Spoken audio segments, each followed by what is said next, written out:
think about this morning. How many cleaning products and sprays do you have in your home? From detergents to disinfectants, there are hundreds on the market, and chances are you're using a lot of them every day. But experts say those chemicals could be affecting your health, causing anything from asthma to ADHD. Toxicologist Dr. Peter Dingle took our Simon Reeve on a house tour to show us the dangers.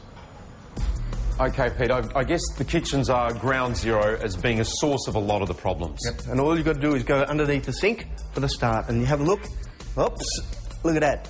There's, what, 10, 20, 30, 40, maybe even That's more a serious chemical cocktail. in there. I mean, look, you've got dozens of chemicals in here. You've got a whole selection. It doesn't matter what you want, you've got it. You've got cleaning agents, you've got pesticides, you've got... I mean, this has got to be one of the best. There's at least half a dozen pesticides in there. Over the last 30, 40 years, we've constantly been re-educated. Right. Conditioned to the idea that we need all this stuff. We need it, you know, we need chemicals. But Grandma had a half a dozen. And we just believe that, you know, we've got bacteria in the air, so we have to get rid of it. We've got bacteria on the surface, we have to get rid of it. No, look, we don't. They're normal. OK, Pete, the dreaded bathroom. Yeah, probably much the same. We've got a few chemicals around here that, you know, you need to be cause for concern. But look under here. Yep. This is, again, fairly typical. There's probably a dozen or so different chemical products in there.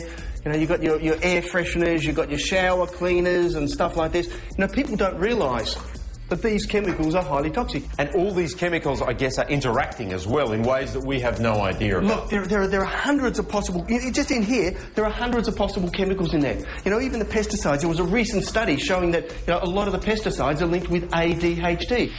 So we're not even safe in the bedroom? Well, you're not. Again, you know, there's more than half a dozen different chemicals in the bedroom. And my pet hate is the deodorant. Because, again, you know, you're told, you're constantly told that, you know, put these deodorants on because of the smells and all that.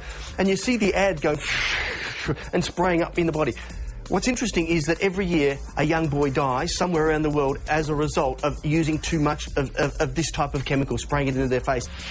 So, Peter, the smell coming from the laundry is not just the clothes that have got to be washed, but... This. Look at this. I mean, the smell of this hit you before you even came in the door. You know, you could actually smell it. And it's amazing, again, a big cocktail of chemicals in here, hundreds of different types of chemicals. And this is the stuff that you're washing and then you're putting on your skin. In fact, the smell in here is quite overwhelming. It's very powerful. Yeah. And it just makes you want to get out of here. But a lot of people think that's nice smell. But it's not. It's a chemical smell. If it smells like a chemical, it is. It's a chemical. And don't breathe it in. Gee. Don't come to my house. What are the alternatives to these common chemicals? Well, Dr. Dingle joins us now with some healthier options. Good morning to you. Good morning. Now, you're saying that we're using too many cleaning products. Yep. Does that mean we should have some bacteria, that it's kind of in a way good for us? Well, we actually need a balance. We've actually evolved through millions of years of interacting with bacteria and fungi and all those other things out there. And all of a sudden, in the last kind of 50 years, they've all become the nasties. You've got to get rid of the bacteria. There's bacteria on the bench. There's bacteria in the air. It's ridiculous. You know, we've evolved with them. We need them to keep us in balance. There's bacteria on the skin. It actually keeps our skin healthy. There's bacteria in our gut. It keeps our gut healthy. Okay. How much, though? How do we know? Yesterday we did a story on the bacteria that's found on sushi in a restaurant. Like, how do you know how much and too much and not enough? Look, the concern with bacteria is when it comes to food poisoning. And the common situations of food poisoning are things like takeaway places that are constantly reheating. And or when something's usually been left on the bench overnight, the 19-year-old comes home, leaves the pizza on the bench for a day or two, and then eats the pizza a day or two later. But you can get the bacteria off the bench by using some, a simple cloth to wipe it over with a little bit of warm hot water. You don't need all chemicals. Look, all these products that are available, we assume somebody's looked at them and passed them and they're safe to use. You took Simon to a few common areas. What are in those disinfectants, those cleaners that could harm us? Well, you know, it's a common assumption that just because they're in the supermarket, you can take them home, they're safe. They're not. Every one of those has a label on the back to say they're not safe, that there is a warning on there. And so at the end of the day, you've got solvents in there, you've got a chemical like formaldehyde you've probably heard of, you've got chlorine, you've got all these things that can interact together. Mix a couple of those and you can get some quite serious reactions happening.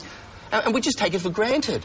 We do. All right, well, give us some alternatives then. We'll run through some really quickly. Cleaning products, washing powder, underarm deodorant. Yep. Well, look, if you're going to use a deodorant, the best thing is to use an underarm, not a spray. When you use a spray, 70-80% goes into your face. So use a roll-on. Use a roll-on. It's not so sexy on the ads, but use a roll-on. It works. Washing powder? Washing powder, there are a lot of environmentally friendly ones. There's some what are called some bio balls also that you can actually put in your washing machine, and it makes sure that, you know, it cleans it. It doesn't do the really hard stains, but it does about 90% of the washes we have at home. Okay. Pesticides. We have a fly catcher outside, and I'm stunned how effective that is to keep flies during summer down. Yep, absolutely. There's lots of things. You've got, you know, on the bench, one of the old fly catchers, the sticky ones. You know, it hangs down there. You don't put it where you get stuck on the head, which occasionally I tend to do that.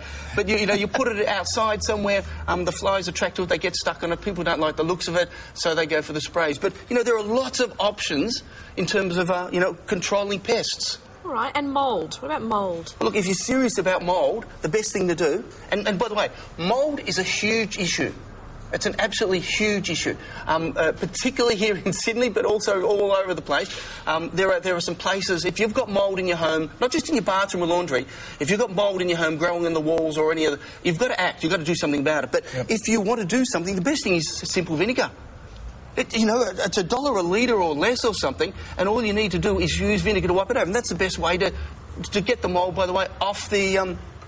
You're quite and the right. shower. Marketing and advertising has given us all these flash products, and we've got to think back to what our grandparents maybe did. They did use the vinegar and all the old-fashioned ways of cleaning. But think, what did Grandma use? What did great-grandma use? And in most cases, it's simple, safer products. And we've just been educated. We've been brainwashed about doing it. Peter, good advice. Good to see you. Thank you for that.